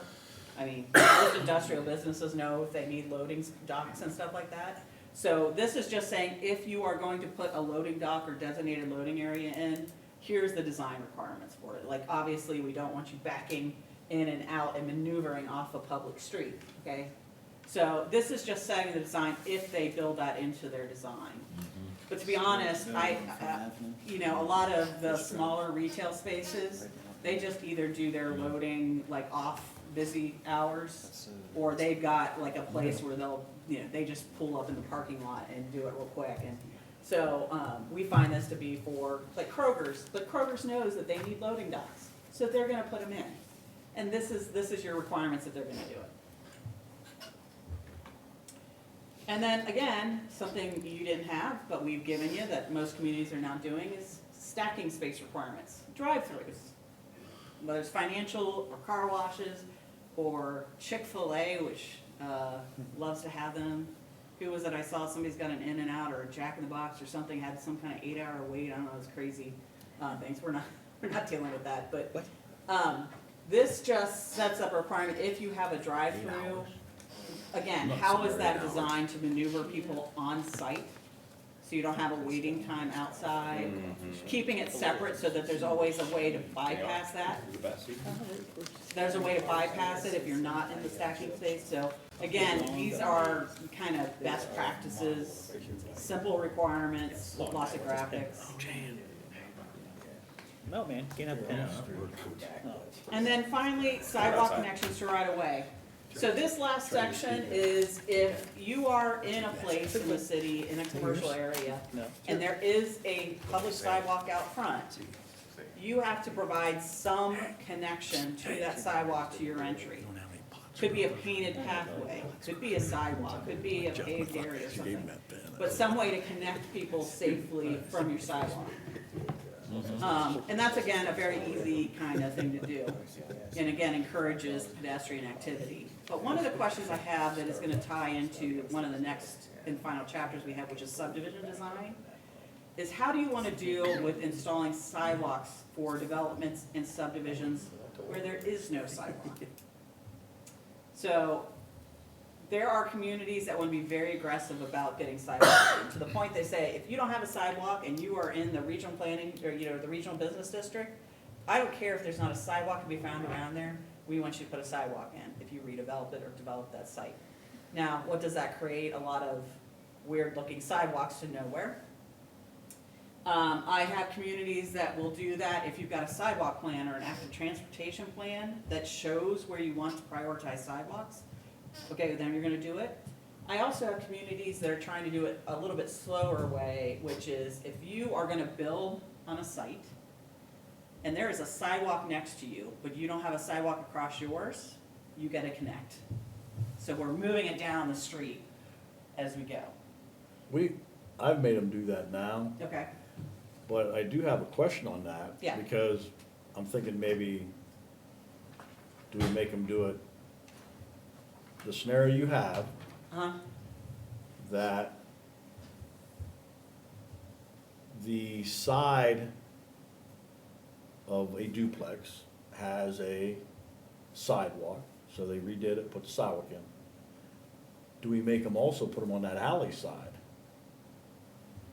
is it on a corner or? It is on the corner. This, what I'm saying, Josh, is see what, they did up there at, Sixth Drive, yeah, Sixth Drive and that, Ray.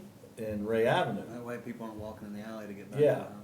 What was it, Sixth Drive, like Sixth? Yeah, Sixth Drive and, Ray? correct, Ray northwest. Thinking of that, I'm just thinking, should we made them put it out front too? It's a wrong or right away. I mean, You see what I'm saying, Mayor? So it's a Yeah. corner lot. So that you're not Right. walking in that alley. Right, Even though the next door house, you come in and there's nothing and they go into a driveway, they should have sidewalks. and that, should that all be wrapped with sidewalks, now you think about it? Yeah, So basically, in the, I'm sorry? am I reading this right? In that case, there was a sidewalk next to it on one side? I'm talking on Sixth so Drive. originally that lot Correct. faced People Ray say they Avenue, don't have to it was walk in one the deep alley. lot and there's an alley that runs Yes. along it. Right. The house was knocked down, they divided it into two lots and made the two, duplexes face the alley. Okay, So now, what he's saying is, have that walkable as well off of the vehicle access Yeah, way. so that the front door's open and there's a sidewalk. Right, Okay, all right. to keep people from. So walking if on you, the if you street. face the main street and there's a sidewalk next to you, definitely put that across there. Yes, and that's what we If, did. if in this case, you are almost, it sounds like it's flipped, where you're facing the alley, Correct. you get to do a sidewalk too. That's what I would like, yeah, Okay. but we never had anything that Right. says you have to. That's where we can, Okay, that's good. Then you That get, helps. you get into the width of it too. Cause they'll make it 2 foot wide and 2 people can't pass. Right, right. Yeah, at least restrictions of 3 or 4 foot. Well, right now, residential zone sidewalks we have in there have to be 5 feet wide, and then anything in business zone has to be from curb to building, is what it is. and where's, it? And so that's a good question for when I'm working in the subject, because you don't have a lot by the way of Chapter 9 design. in the utilities, there's a sidewalk section. Okay. Or Title 9 or whatever. Yeah, Yeah, so if you make those work together, Wendy? yeah. Okay, Stay consistent. yes, That'll give you something to point to and say, no, no, no, no. But- right, 5 feet that way. Well, I'll just cross-reference the design, so typically with, when Yeah. you have to put There in you public go. sidewalks, There you I go. will cross-reference wherever those design standards, which is Right. why I was asking. Right, I can tell yeah, you. yeah, yeah. Oh, I know, I know, a lot of communities have them in that section, I know exactly where to look for it. Okay. No, I'm thinking that, 901, I think. I'm just, when I Or 903. when I start thinking, at the end of the day, that would have been nice to be able to point and say, hey, you need to do this also. And he would have done it too, him, that developer. Yeah, you probably would have, Yeah. but, Do you think, I mean, do you think at some point in the near future, you're gonna do some kind of active transportation plan or sidewalk planning where you might say, hey, listen, this street is critical that we need a sidewalk on, whether you put it in or not, that we should also say, kind of reference any adopted sidewalk plans? Is anything like that in the, what Michael McIntyre's doing? No, Probably not not. sidewalks. probably No. drill down to that. You know, we talked about putting those sidewalks on South Broadway. Yeah, but, I mean, with that, like, what the mayor's talking about now is, it's a safe routes to school. Right, But exactly. with that, you gotta have the school buy-in, and they're not interested. Yeah, they don't have a plan. Well, but there are other examples, so one of the examples, and I'm not taking any credit for this, I'm just saying, I know what this community did, and it was a township of all townships, it's Anderson Township down by me. They actually developed a sidewalk plan that kind of said, listen, you know, we were a rural township, we built out, now we're like 60,000 people, whoops. Yeah, right, You know, whoops. and so, I mean, they themselves installed them to some degree, but what they did is developed a sidewalk plan that said, listen, there are certain streets that it just makes sense, they are such high volume streets, and we have such activity, they should have sidewalks versus a subdivision that was built that didn't have sidewalks, but they're all minor streets. Okay, we don't need to prioritize getting sidewalks in there, Right, but a main street. major street, And so I can also add in here one of the other places you can put it in, and this may be where we get the kind of sawtooth, like, there's pieces, is if the city adopts a sidewalk plan in the future, so you will have that in yeah, place. yeah, maybe carve that out. Put that in there. Cause like I look at, like up where you live, they should have never allowed that. I agree. That should have had sidewalks. Every- On yep. Glen, he lives on Glen Drive. Right. Yeah. That should have had because everybody walks in the street, that should have, same way with what we did out in the On lagoon area. Lakeview. On Lakeview, Springbrook, you say way down the south side by the school. Yeah, Springbrook's another one. exactly. Yeah, and I said the active transportation plan, because that's one of the plans, like Safe Routes to School, that I'm seeing that more and more communities do separately. It's kind of Okay. like taking over the major thoroughfare plans we used to do way back when, but the focus is more on that pedestrian safety. And so, you know, a lot of communities were tying any new sidewalk requirements outside of subdivisions to those active transportation plans. Okay. And again, part of it is trying to recognize that there are certain places where it would be great to have sidewalks, but it doesn't really make sense to mandate it. Right. But there are other ones that you'd rather, you know, it looked funny for a little bit, but you know, long-term, you're gonna get a corridor of sidewalks. Because it's a lot harder when we're dealing with development and redevelopment outside of subdivisions without the agree. city installing the sidewalks. If we're looking to make more areas more dense, you're Yeah. gonna have more, and pedestrian traffic's picking up anyhow. Yeah, okay. No pedestrian bike. Yeah, a lot of people will walk that. Gas isn't gonna stay at 229 for too long. Awesome. Okay, we got through all 3 chapters. All right, we So let me tell you a little bit about, cause we're on the backside, there's only a couple more chapters. I want to do a couple of things here in the next couple of weeks, so I don't think I necessarily need to meet with you in February, cause I also might have a challenge with that timing wise. But what I wanna try to do is meet with Michael and talk about that potential overlay district along the main corridors and see if I can embed that in, but I also want to go back and make all these changes. I've been working through some of these revisions as we've gone along, and get you those so you can start posting some of those online for the public to review. And then, probably around the time you're having your next meeting, is actually send you a document that has all those revisions to date and the remaining chapters, because the remaining chapters are signs, which would be fun. But then it's, then we're coasting. Signs, subdivision design, which is gonna be a lot of cross-referencing construction standards and stuff like that outside the code. Nonconformities, easy. Well, it's surprisingly easy because there's, it's just about enforcement at that point and drawing the line. Then literally the chapter on enforcement, which you've got language now that, we're not making, and then the definitions. So substantively, there's really only 2 or 3 more chapters that are part of that. So, like I said, what I'd like to do is focusing on getting revisions so that we can start posting those for public review. And then it come back for your March meeting with basically a whole code in front of you. And then we'll start, we'll try to get through all the new chapters and then maybe one more meeting. And it doesn't have to necessarily wait till, April, but one more meeting to kind of just make sure it encompasses everything we've talked about and you're comfortable with it, and then adoption. Do you think we'll be able, in the March meeting, look at like a new zoning map to see where these districts Yes, are going? thank you. Actually, what I'm going to try to do, because again, I've charged them, I had a call with them just on Friday, I think, because one of the things you don't have and the master plan doesn't have right now is either an existing land use map or a future land use map of like what we'd like to see. So what I have charged them with doing is looking at aerials and looking at existing like data and saying, hey, listen, these are subdivisions in neighborhoods that are primarily single family, okay, that should be R1. What's the area around downtown that from a kind of a reasonable standpoint where we should be building a little bit more density, that becomes R3.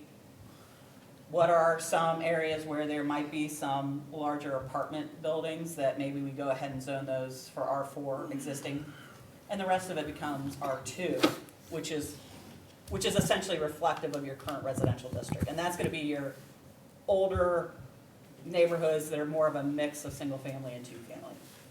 What about like, or is that gonna encompass also the setbacks and lot sizes and stuff like that, or are we just gonna? So that is another one of the chapters that is, and I'm trying to build that with the zoning map, because one of the things I have to look at is again, try not to create a lot of nonconformities.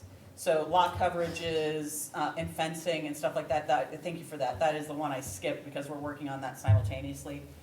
But that will be built into that as well. Okay. So you might see the zoning map before you see the rest of the code come out, but just trying to get those boundaries down.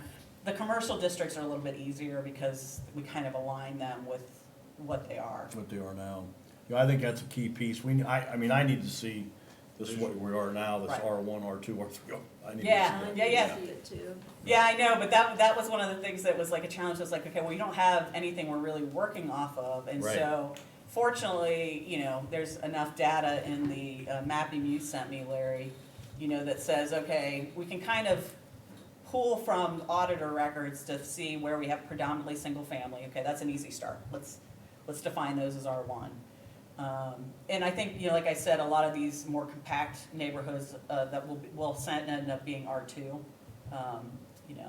R3 is going to be, I think, only a couple blocks, if anything, around Central Business Downtown, District. Right. And then Need to see R4, it. I think to the earlier point, R4 is more about just not creating grandfathered multifamily, but not necessarily, I have not told them to create any greenfield R4s. So any new multifamily would have to come to you and ask for that zone change. It would just be if there's an obvious multifamily development that makes sense to be zoned R4. Again, to keep it out of being the non-conforming grandfather use. Okay. So hopefully by summer, you're in adoption and we'll just go through that process. Yeah. Okay. Sounds Thank you. good. Thanks, Okay. everybody. So much, Q. Oh, you gotta make a Motion to adjourn, So moved. second, we're adjourned. Thanks, everybody. Long meeting. We did Yeah, accomplished a lot. covered a lot of ground. Yes, Good that's stuff. right. We'll go over that other stuff at the end tomorrow, or next month. I'll change some stuff on that blocks. See you, Joe. Take care, buddy. Yeah. Good one.